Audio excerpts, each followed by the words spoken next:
Hello, Lars. Hey, thank you for your patience in while I'm sorry I didn't respond to your email and get back to you quickly. Just one of those weeks you kind of get behind, but it always seems to be every week is kind of like that.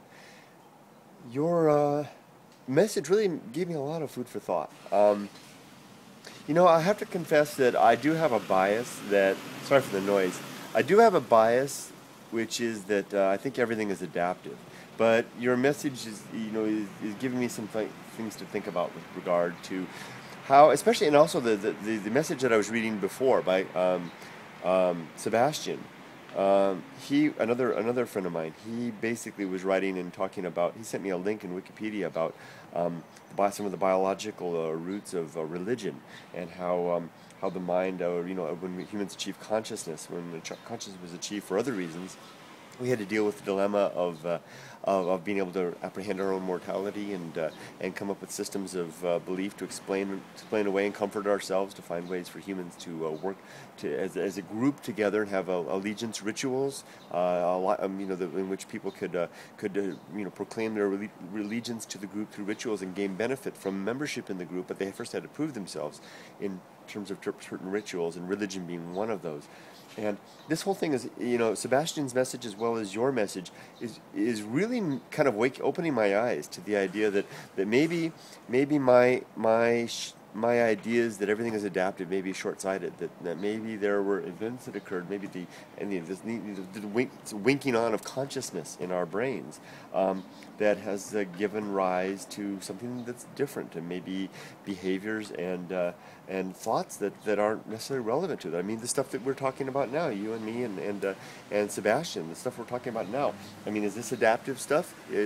Perhaps, being able to think about the big world around us and make predictions about what life really is about may help us to be better able to survive. I don't know. So I'm not coming and making this video with any real good response to you or any conclusions. I just want to say you and Sebastian have really caused me, and this is a wonderful, and I appreciate it so much, caused me to kind of rather second guess my own assumption.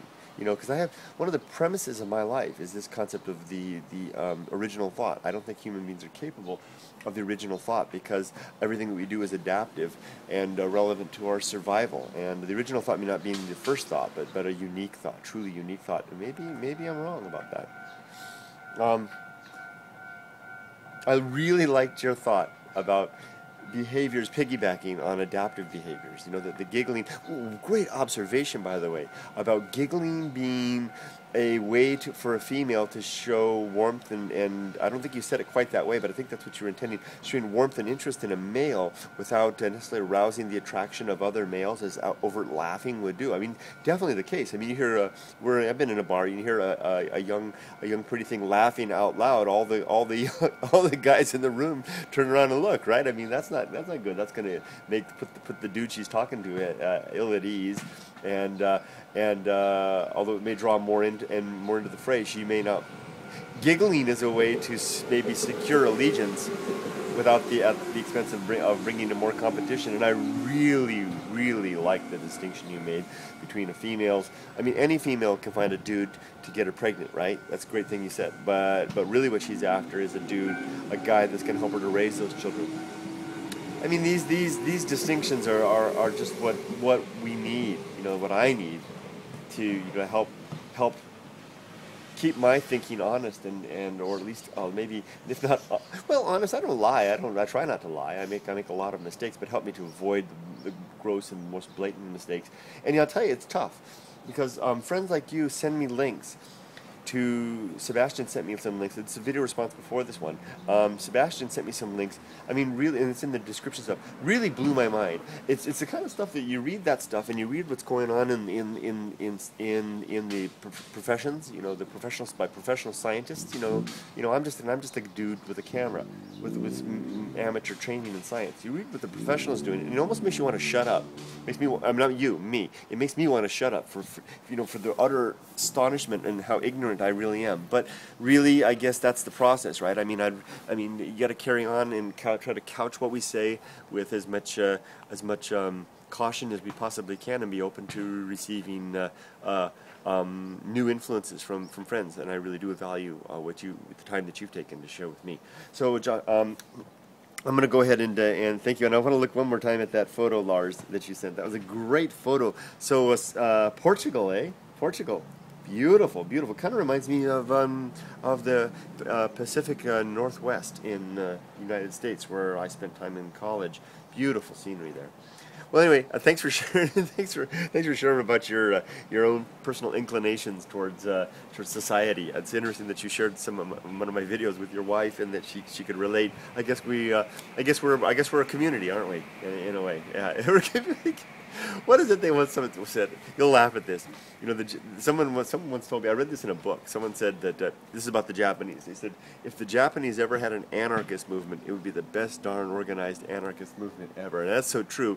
And for people like us, if we ever had a big powwow, a big convention, it would be the least attended convention in the world. Can you imagine a convention, of antisocial, people who enjoy thinking and considering and sharing with one another, but not necessarily too much in person. Oh, you'll like this as well. I was visited by Tony over the weekend. I uploaded some videos on the YouTube Bullet Train, and he and I had this moment in this mochi shop over the weekend. And it turns out he and I are really like you too, Lars.